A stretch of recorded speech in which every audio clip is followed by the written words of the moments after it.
লোকের কথা মতে উঠে বিল্লাল মিনারতে, মোহাম্মদ নাম বলার সাথে বিল্লাল পড়ে যায়। তুমি কি এমন আমল করো যেই কারণে তোমার পায়ের নুপুর বাজে জান্নাতে? বেলাল বলে, নবী গো, আমি দেখতে কালো, জিহ্বাটা কাটা, পিছনে পুরা দাগ, পড়তে পড়তে আমার কলিজা পুইরা গেছে গো নবী, কিন্তু আমি কালো, এরপরে আমি আপনার পিছনে আমি ওই মসজিদে আজান দেই, আমি আপনার পিছনে কামাত দেই। নবী গো, হো মায়ার নবী, নামাজের পরে সব সুন্দর সুন্দর সাহাবীরা আপনার সঙ্গে কথা বলে, কিন্তু আমি বেলাল কালো দেখে আপনার সামনে যাই না, আমার লজ্জা লাগে, আমি যাই না। আমি ডাকার মতো ডাকতে না, জিহ্বাটা তো দুষ্টরা পুরাইয়া ফেলছে যেন আল্লাহর জিকির করতে না পারি, এই জন্য আমি আপনার নামটাও বালা করে নিতাম পারি না গো নবী। উচ্চারণে আমার প্রবলেম হয়, এই জন্য আমি সব সময় যদিও কাছে না যাই, আমি উজু করলেই 2 রাকাত নামাজ পড়ি আপনার ভালোবাসা পাওয়ার জন্য। এই 2 রাকাত নামাজ পড়ে আমি আল্লাহরে ডাক দিয়া বলি, আল্লাহ তোমার বন্ধুর কাছে সবাই যায় মনের কথা কয়, আমি সামনে যাইতে পারি, কিন্তু তোমার বন্ধুর মায়ার নজর যেন আমি বেলালের দিকে থাকে, এই দুয়াটা আমি সব সময় করি। 2 রাকাত নামাজ পড়ি। আল্লাহর হাবিব ডাক দিয়া বলে, হ্যাঁ বেলাল, তোমার এই ইবাদত আর ডাক আমার আল্লাহ কবুল কইরা ফেলাইছি। লোকের কথা মতে উঠে বিল্লাল মিনারতে, মোহাম্মদ নাম বলার সাথে বিল্লাল পড়ে যায়। আজান দাও গো মধুর সুরে, শোনবার মনে চাই, আজান দাও গো মধুর সুরে, শোনবার মনে চাই। ওঠো বিল্লাল মিনারাত, কন্যা ওঠো বিল্লাল মিনারাতে, সময় বয়ে যায়, আজান দাও গো মধুর সুরে, শোনবার মনে চায়। আল্লাহ রাব্বুল আলামিন বলেন, সুবহানাল্লাযী আসরা বিআবদিহি লাইলাম মিনাল মাসজিদিল হারামি ইলাল মাসজিদিল আকসা। বদন মুবারকে লাগাইয়া সুন্দর করে তিনি রওনা হয়ে গেলেন, যাবেন একজনের দিদারে। জবান খুলে বলুন তিনি কে?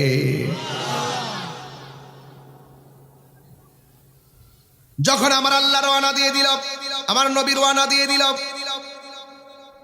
রাস্তা দিয়ে যাওয়ার সময় দেখতেছেন একজন পয়গম্বর একটা কবরের ভিতরে দাঁড়ায়া দাঁড়ায় নামাজ পড়তেছে।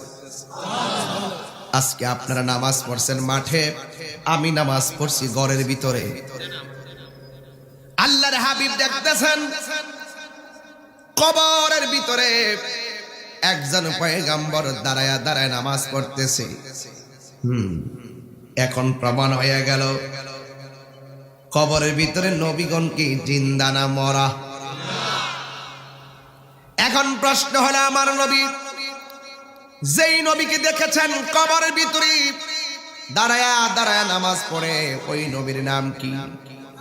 ওই নবী কি গরম না নরম? ওরে বাপরে বাপ, বাপরে বাপ।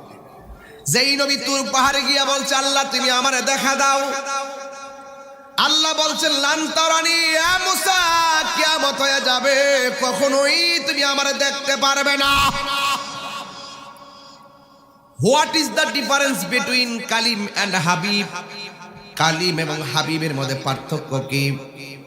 কালিমুল্লাহ হলো তিনি, যার নাম হলো মুসা আলাইহিস সালাম। এই কালিমুল্লাহ আল্লাহর সঙ্গে দেখার জন্য দরখাস্ত করে, আমার আল্লাহ দেখা দেয় না। আর হাবিবুল্লাহ হলো তিনি যাকে আমার আল্লাহ নিজে দেখা দেওয়ার জন্য জিব্রাইল রে পাঠাইয়া দিছে। হ্যাঁ, আসমানো হি पर सब नबी रह गए,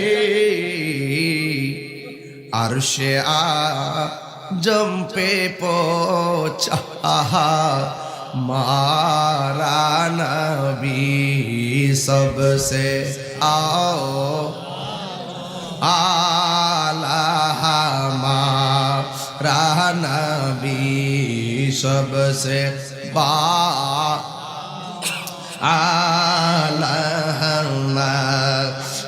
नबी। क्या खबर कितने तारीफ किले छुप गए, पुरने डो बेना डो बहा मारा नबी सबसे आओ हमारा नबी सबसे वाला हमारा नबी। जोरे जोरे के अल्लाह আকবার বলা যাবে না। এই পৃথিবীতে আদম আলাইহিস সালামের রওজা ছিল, ইব্রাহিম নবীর রওজা ছিল, জাকারিয়া পয়গম্বরের রওজা মুবারক ছিল গো, ইউনূস নবীর রওজা মুবারক ছিল। কিন্তু আমার এই বাবা মেরাজ কিন্তু গোপন, আমি কিন্তু সব কয়ে লিতেছি। মেরাজ হলো গোপন, মেরাজ মানে রহস্য, মেরাজ মানে প্রেমের খেলা। এতগুলা নবীর রওজার উপর দিক দিয়ে নবীর রুট ম্যাপটা বানাই নাই আমি। আজকে দেখেন আসার সময় কোম্পানিগঞ্জ দিয়া রুট ম্যাপটা বানাইছি। এখন আমি ক্যান্টনমেন্ট দিয়া গৌরীপুর দিয়া কেন বানাই নাই, দেরি হইব।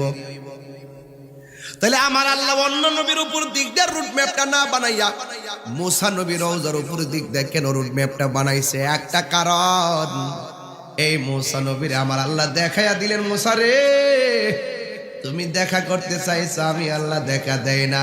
এখন তুমি তাকায়া দেখো কালিমুল্লাহ কারে কয় আর হাবিবুল্লাহ কারে কয়। আরে কোন মানুষ হবে কিভাবে? আরে মানুষ তো পড়ে, সাহাবী তো পড়ে, কোন নবীর সঙ্গেই তো নবীর তুলনা হয় না। আর আপনি এসেন আমার মতন মানুষ, কি বলেন আপনারা? নবীর সামনে যাওয়ার কি ভয় নাই? কি যে বলেন আপনারা? নবী আমরার মতো, নবী আমরার মতো মাটির তৈরি। আমরা কি মাটির তৈরি? কই তারবো আমি মাটির তৈরি, কেউ কই তারবো? একমাত্র আদম আলাইহিস সালাম মাটির তৈরি। কথা কোন ঠিক না বেঠি? নবী মানুষ শুরু করে হইছে, মানুষ নবী আমাদের মতো, কিন্তু হাকিকতে ভিতরে বাইরে নূরুন আলা নূর। ঠিক না বেঠি? মানুষের ঘর হইলে তো মানুষই। হ্যাঁ, তা আমি তোমার জিজ্ঞাসা মৌলবী, আদম আলাইহিস সালামের আব্বা আম্মার নাম কি? তা হ্যাঁ মৌলবী জানি কইতাম না, জানি কইতাম না। কি লেগে কই তুই বোঝেন? আদম নবীর জন্মদাতা পিতা নাই, কিন্তু রুহানি পিতা আমার নবী। এর লেগে কইছে জানি কইতাম না। ওই যে নবী শানটা হুনলই ভিতরটার ভিতরে বাবা একটা ডাবা খেলার বুড়ার সাইল মারে আড়াই গড়।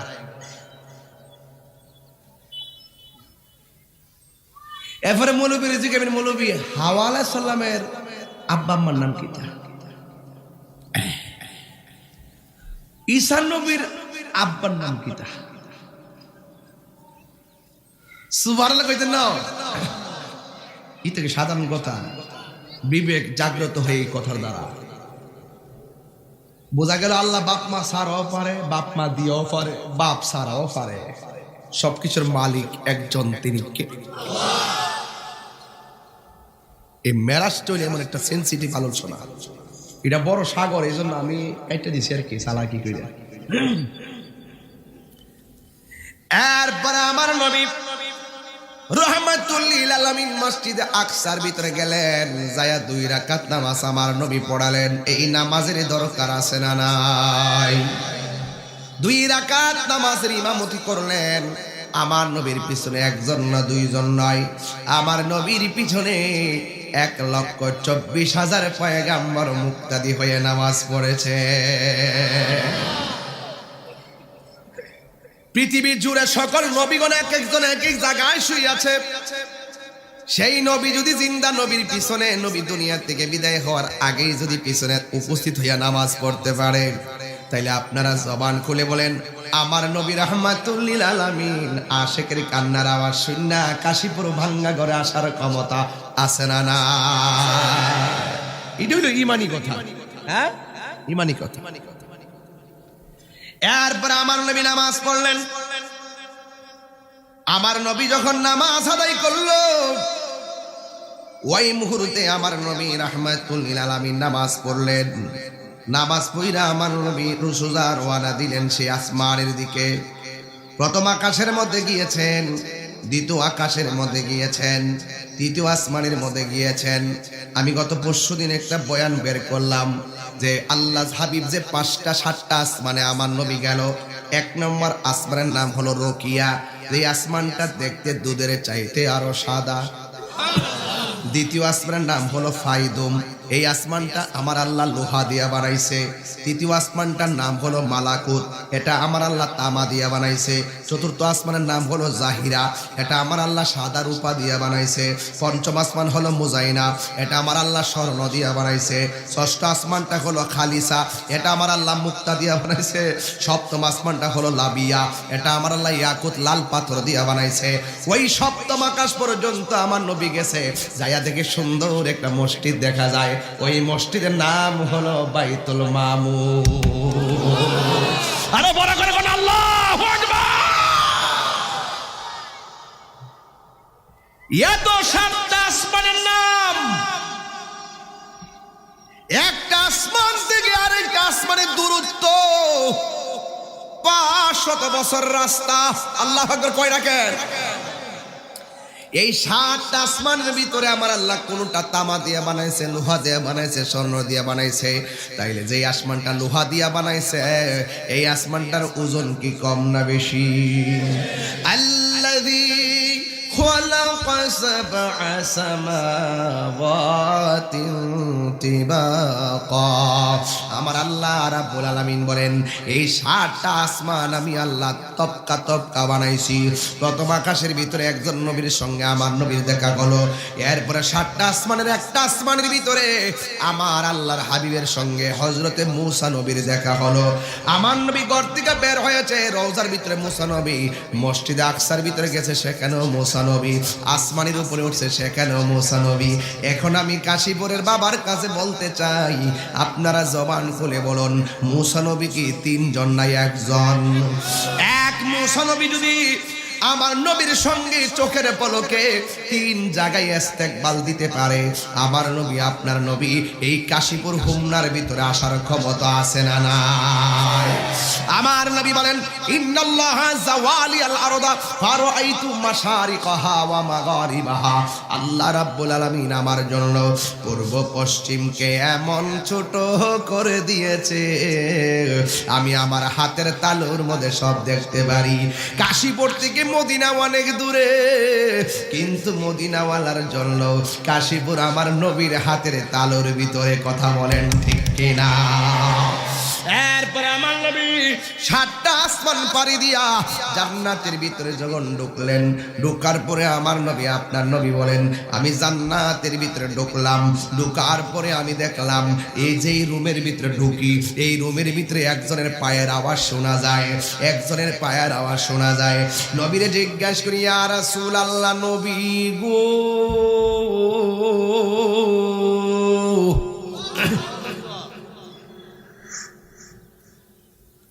ও মায়ার নবী রে, আপনার কাছে আমরা জানতে চাই যে এই লোকটার পায়ের আওয়াজ আপনি জান্নাতে শুনলেন, এই লোকটা আবার কেডা? আল্লাহর হাবিব বলে ও পৃথিবীর মানুষ, এই লোকটা দুনিয়ার জমিনে চলাফেরা করে, আর আমি জান্নাতে যাইয়া দেখলাম লোকটার পায়ের আওয়াজ শোনা যায়। ইয়া রাসূলুল্লাহ, লোকটা কেডা গো? আমার নবী বলে এটা আর অন্য কেউ না, এটা হলো আমার প্রিয় সাহাবী যার নাম হলো হযরতে বেলাল। সর্বলোকের কথা মতে উঠে বিল্লাল মিনারতে, মোহাম্মদ নাম বলার সাথে বিল্লাল পড়ে যায়। আজান দাও গো মধুর সুরে শোনবার মনে চাই, আজান দাও গো মধুর সুরে শোনবার মনে চাই। ওঠো বিল্লাল মিনারাত, কন্যা ওঠো বিল্লাল মিনারাতে, সময় বয়ে যায়। আজান দাও গো মধুর সুরে শোনবার মনে চায়। জোরে জোরে কি আল্লাহু আকবার বলা যাবে না?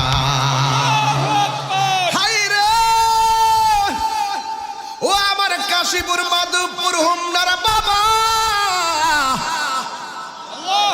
বেলালকে আমার নবী প্রশ্ন করে, বেলাল কি এমন আমল করো যে আমলের কারণে দুনিয়ার জমিনে চলাফেরা করো, তোমার পায়ের নুপুর বাজে জান্নাতের ভিতরে ঝুম চুরে কোন সুবহানাল্লাহ। তোমার না দেখলে আমার ঘরে, হাসির খোরাক দিচ্ছি না, প্রেমের খোরাক দিচ্ছি, তোমারে না দেখলে আমার ঘরে হে রই না মনে গো, তুই আমার জীবন রে মুর্শিদ, তুই আমার জীবন। তোমার আমার ভালোবাসা জানে এ সর্বজনে, তোমার আমার ভালোবাসা জানে হে সর্বজনে। অন্ধের চোখের মনি তুমি, সাতেরা হাজারো দনে রে, তুই আমার জীবন রে দয়াল, তুই আমার জীবন। নগরে বন্দরে গুড়ি পাইতে হ্যাঁ দর্শন, এই তাহিরি সদাই বাসে নয় জলে রে, তুই আমার জীবন রে মুর্শিদ, তুই আমার জীবন। যে যারে চিনে হে তারে কিনে, কথা কোন ঠিক না বেঠে? অন্তর্যামী পৃথিবীর কেউ না, অন্তর্যামী হলো একজন। জবান খুলে বলেন তিনি কে? তোমারে না দেখলে আমার ঘরে হে রয় না মন রে, তুই আমার জীবন রে মুর্শিদ, তুই আমার জীবন। নবী বলে বেলাল, আমি জান্নাতের ভিতরে যখন ঢুকলাম, যাইয়া দেখি তোমার পায়ের আওয়াজ শোনা যায়। তুমি কি এমন আমল করো যেই কারণে তোমার পায়ের নুপুর বাজে জান্নাতে। বেলাল বলে নবী গো আমি দেখতে কালো, জিহ্বাটা কাটা, পিছনে পুরা দাগ, পড়তে পড়তে আমার কলিজা পুইরা গেছে গো নবী, কিন্তু আমি কালো, এরপরে আমি আপনার পিছনে আমি ওই মসজিদে আজান দেই, আমি আপনার পিছনে কামাত দেই। নবী গো ও মায়ার নবী, নামাজের পরে সব সুন্দর সুন্দর সাহাবীরা আপনার সঙ্গে কথা বলে, কিন্তু আমি বেলাল কালো দেখে আপনার সামনে যাই না, আমার লজ্জা লাগে, আমি যাই না। আমি ডাকার মতো ডাকতে না, জিহ্বাটা তো দুষ্টরা পুরাইয়া ফেলছে যেন আল্লাহর জিকির করতে না পারি, এই জন্য আমি আপনার নামটাও বালা করে নিতাম পারি না গো নবী, উচ্চারণে আমার প্রবলেম হয়, এই জন্য আমি সব সময় যদিও কাছে না যাই, আমি উজু করলেই 2 রাকাত নামাজ পড়ি আপনার ভালোবাসা পাওয়ার জন্য। এই 2 রাকাত নামাজ পড়ে আমি আল্লাহরে ডাক দিয়া বলি, আল্লাহ তোমার বন্ধুর কাছে সবাই যায় মনের কথা কয়, আমি সামনে যাইতে পারি, কিন্তু তোমার বন্ধুর মায়ার নজর যেন আমি বেলালের দিকে থাকে, এই দুয়াটা আমি সব সময় করি, 2 রাকাত নামাজ পড়ি। আল্লাহর হাবিব ডাক দিয়া বলে, হ্যাঁ বেলাল তোমার এই ইবাদত আর ডাক আমার আল্লাহ কবুল কইরা ফেলাইছি। আর বড় করে কন্যা আল্লাহু আকবার। আল্লাহর হাবিব বলেন আমি জান্নাতের সব দেখে সিদরাতুল মুনতাহার মধ্যে আসলাম, জিবরাইল আলাইহিস সালাম বলে নবী গো আমার পক্ষে আর সামনে যাওয়া সম্ভব না, সামনে গেলে আমার 600 ডানা পুইরা সারকার হইয়া যাবে। আল্লাহর হাবিব বলে ইয়া জিবরাইল হাল্লাকা মিন হাজাতিন ইলা রাব্বিকা, তুমি যদি যাইতে না পারো ঠিক আছে আমি নবী যাইতেছি, তোমার জন্য আল্লাহর কাছ থেকে কিছু আনতে হবে নি। আমারে যদি জিগাইতো আমি কইলাম হইলে নবী গো আপনি নবী যেই জান্নাতে থাকবেন ওই জান্নাতে যেন আমরা আপনজনরা থাকতে পারি, আল্লাহরে বলবেন কবুল করার জন্য। কিন্তু জিবরাইল আলাইহিস সালাম এই কথা বলে নাই। জিবরাইল আলাইহিস সালাম বলছে ইয়া রাসূলুল্লাহ সাল্লাল্লাহ আন আবসুতা জানাহিয়া আলা সিরাতি লি উম্মতিকা, আমার কিচ্ছু লাগবে না, আমি চাই শুধুমাত্র আমার যে 600 ডানা আছে একটা ডানা বিছাইয়া দিলে সারা পৃথিবী গালিচা হয়ে যাবে। এই 600 ডানা হাসরের ময়দানে, আরে আল্লাহু আকবার কর না কেন, যেই দিন সব মানুষ নাফসি নাফসি বলে কইরা কাঁদেব, ওই কঠিন মুসিবতে আমার আল্লাহ যেই দিন পুলসিরাতের উপরে ওই জাহান্নামের উপরে পুলসিরাতটা টানায়া দিবে, আপনার উম্মত বড় মুসিবতে পড়বে গো নবী। ইয়া রাসূলুল্লাহ নবী গো সারা জীবন আপনার খেদমত করতেছি, হাসর মাঠে আপনার উম্মতের খেদমতটা আমার বড়ই দরকার, আপনি আল্লাহরে যায়া বলবেন আমার 600 ডানা পুলসিরাতের উপরে বিছাইতাম পারুমনি। আর বড় করে কোন সুবহানাল্লাহ। ও তুই ডুব দিলে রূপ দেখতে পাবি রে, এটা তো বাবা 3টার পরে শান, রাত্র 3টার পরে গাইলে সব গইরে গইরে কান্ড হইলে। আমি তো তিতাস নদীর ওই মেঘনা নদী আর গুমতি নদীর ডুবের কথা কইছি না, আমি তোমার প্রেম দরিয়া ডুবের কথা কইছি। ও তুই ডুব দিলে রূপ দেখতে পাবি রে, পাবি তোর খুদে মহাজন, পাবি তোর খুদে মহাজন, পীরের দিল দরিয়াই ডুবে দেখ ওরে পাগল মন।